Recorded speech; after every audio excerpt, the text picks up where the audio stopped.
Hello, hello. Welcome, y'all, to the King Moolah TV podcast. My name is King. So this is a relationship episode. It's not what do you bring to the table because been there, done that. Um, but we're definitely going to dive into it because relationships are the foundation to society. So that's why you might hear a lot of relationship podcasts talk about it a lot. There are a lot of positive ones, but a lot is been oversaturated with people just wanting to talk, just wanting to about nothing, about how toxic they are and this, that, and the other. But that's not what we came here today. The topic for today is the second option. So I see, like, I've seen throughout the years on social media, here and there that people always say that they don't want to be the second option to anyone. Um, and I get it, but at the same time, it's like, well, first and foremost, let me go dive right into society's view on that, or pretty much everybody who isn't, who's pretty much said anything about it. I'm just gonna summarize it.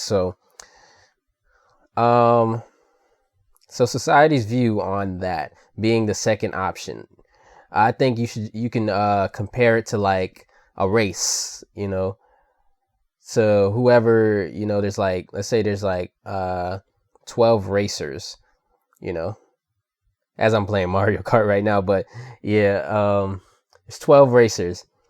Nobody wants to be last. It sucks because you don't they want you to they don't want you don't want to be last. You want to be first place. But in this option, like for Mario Kart, at least in if you are second place, third place, and since this is the most recent Mario Kart I'm playing, Mario Kart 8 Deluxe, all the way up to sixth place, you get some comforting music, that's still like you're happy that you've won. You're happy that you got sixth place. You're happy with fifth place. You're happy with fourth place. You're happy with third place. You're happy with second place. Like, you don't have to be first. Obviously, first is like the best place to be in, for that moment in time. Everybody wants a shot at being first place, of course. But then when you think about when it comes to dating and relationships, um, actually, I'm gonna also give an example of the Olympics. To even qualify, you have to be pretty good, like really, really fast. And I'm just mainly speaking on track version of the Olympics, but you have to be really, really fast to make it nationally, regionally, all that, even all the way from middle school, high school, and all that. You have to be really good at what you do to even qualify, to even be a part of the Olympics and for the track and field section. Okay, so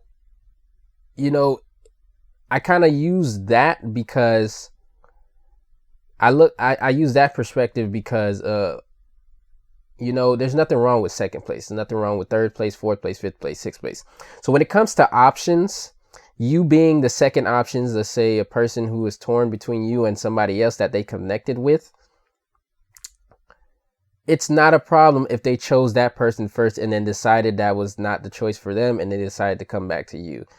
Now, there is an exception to that, to where I feel like, yeah, there is no coming back from that, because there are very certain situations I feel like you can do that with. Like, okay, so I'm watching this Netflix TV show called Love is Blind. Okay, it's about people who try to find love, try to find marriage, happiness, talking and dating people, 15 different people, men and women.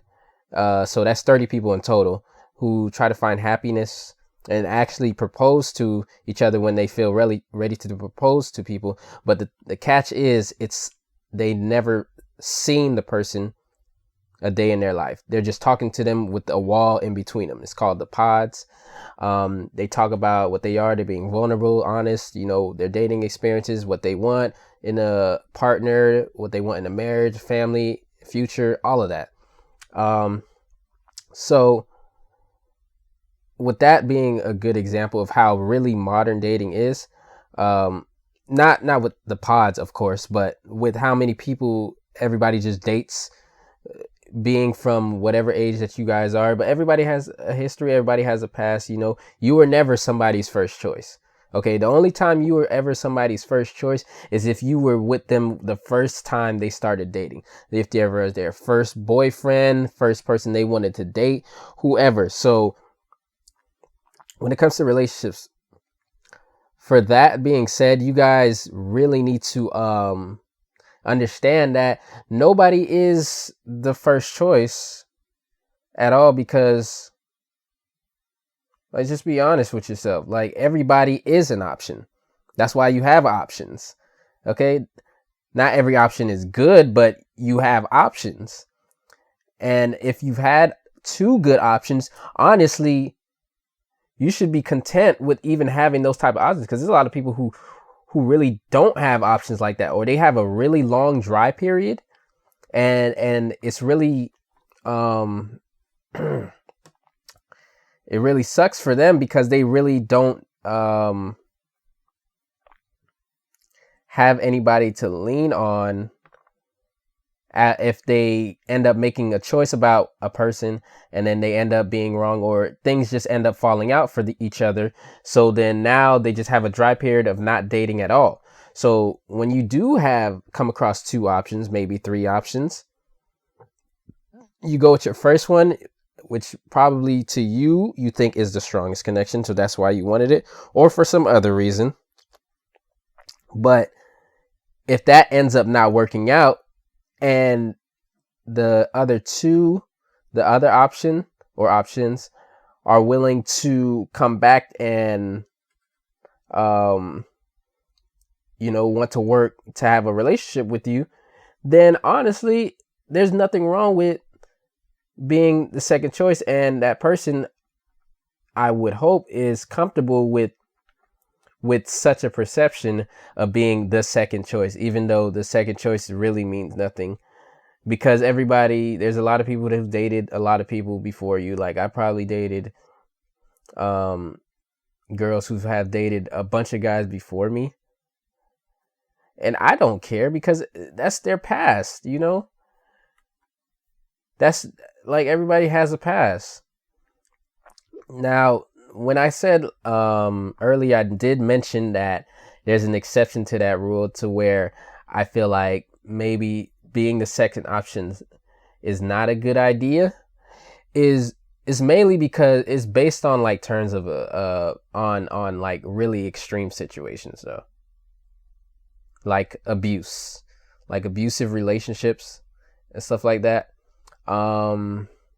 Yeah, like I said, I don't think, like, if you're choosing, like, let's say the two people know each other, but matter of fact, I'm gonna just talk as a guy. Okay, so if I got a girl and she don't pick me, and she wants to date me and some other guy, but I know that another guy is abusive, and I know that another guy is not right for her, and she still ends up choosing him, I don't think there's there's really not much leeway she has, or there's not much she can do to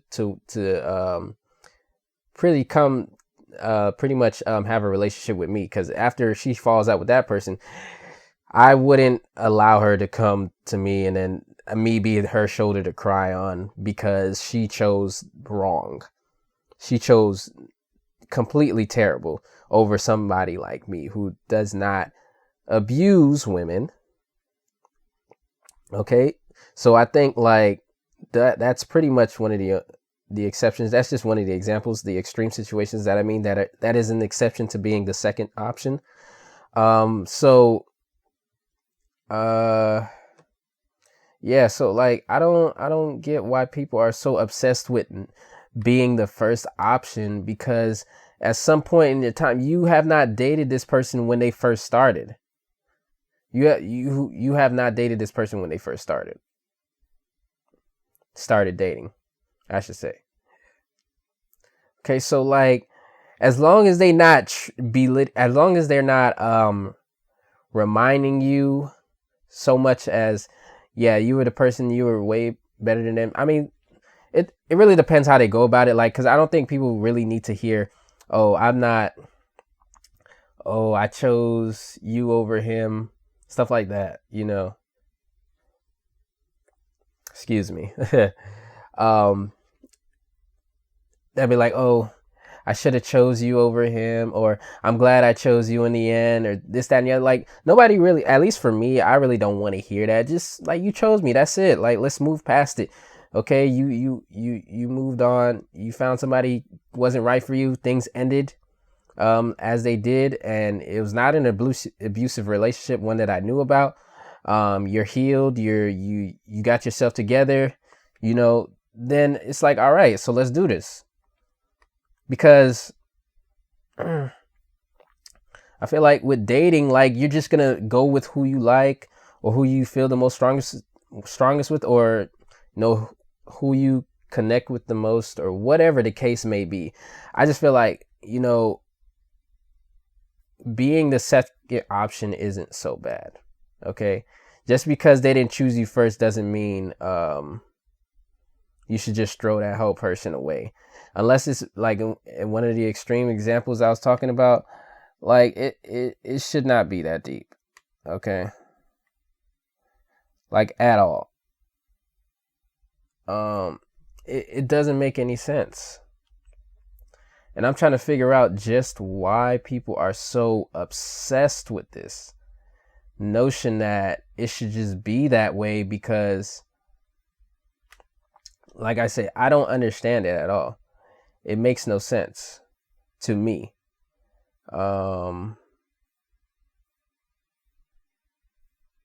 It doesn't make no sense.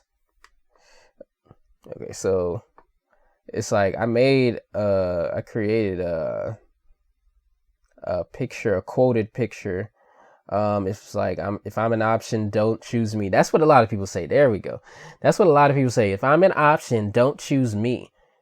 Literally, everyone is an option or has been an option. The sooner people understand this, the better off they will be in dating, period. Like, as long as everybody's honest, they don't have no no hidden agendas, no, you know, they're not being deceitful, they're not lying, you know, like, it is what it is. Nobody should really throw that in your face all the time that you're the second option, or you shouldn't feel like it's such a bad thing to be, because second place, there's nothing wrong with second place at all. It's still like, you had feelings for this person, you really cared about them, and if they didn't choose you first at the end of the day, but they were willing to go back to you and admit that they made a mistake, or admit that that person wasn't right for them, why are you know, you should never harbor those types of feelings. That's just my view on it. Okay, like, I get it. Like, I'm not gonna be everybody's first option. I doesn't matter to me. Like, it does. I don't lose sleep off of that. Like, I really don't lose sleep off of people who want to choose somebody else. Like, okay, go ahead, do you. But now, like I said, it depends on the situation for me. If I know it's somebody who's like, I really, really care for, I would definitely give them that second chance. I'll definitely, you know, try to be with that person if if it hasn't worked out between them and the other person. And it was funny, a lot of TV I've been growing up, there is a lot of second options on there. Like, the shows that I used to watch, that I watch, there's a lot of second options. Like, people act like this is what dating is. Like, everybody wants to be the first option to everybody. That's just not how it's gonna work. That's just not how it works. Now, I guess some people might see it as settling for less. What are you really settling for? A good life, a good future, a good family, a good marriage? Like, what are you, like, that's bad? Just because of a moment in time when somebody didn't make the best decision for themselves? Like, come on now. Everybody's making mistakes. Everybody's human over here. We need to stop acting like if it's my way or the highway or something like that. That's the type of view that a lot of people take on, because, you know, they want to be the first in everything. Like, you're not going to be the first in everything. You're not the master of everything. Okay. Just let things pan out how they're supposed to pan out. Let the person, figure out what they really want in their life. And then if it is you, I mean, it completely is up to you if you want to pursue that or not, even after you being called or preferred the second choice. But it really isn't that big of a deal. It's really not. The only thing that is if it's made public, and then you got other people, strangers, talking out of their neck, putting their 2 cents in, saying nonsense, saying crazy stuff about you. That's when it becomes a problem that you are deception options. That's the biggest thing involving social media or just other people in general in your business like that. When it comes to dating, like it should not be that. It should not be. You should never involve them. Like they would ruin whatever like happiness that you have. Like a lot of people on social media are miserable. They might act like they aren't miserable. They might act like everything's perfect. They might act like, oh, they're putting a facade. They got a mask on and everything, make it seem like they're happy and they're successful and this that, and the other. Let me tell you, a lot of people are miserable on social media. Very, very miserable. That's why they always bashing certain genders, backing certain demographics, never content with themselves, always hating, always negative, always trolling. Like, it's like people have this type of boldness on social media that they don't have in real life. But we'll talk about that another time. That topic, ooh, I should keep that topic. Another boldness, the type of boldness on social media. Okay, the internet. All right, I got another topic, but that's what I mean, you guys. Like, everybody's an option. Get over it. We're grown. It is what it is.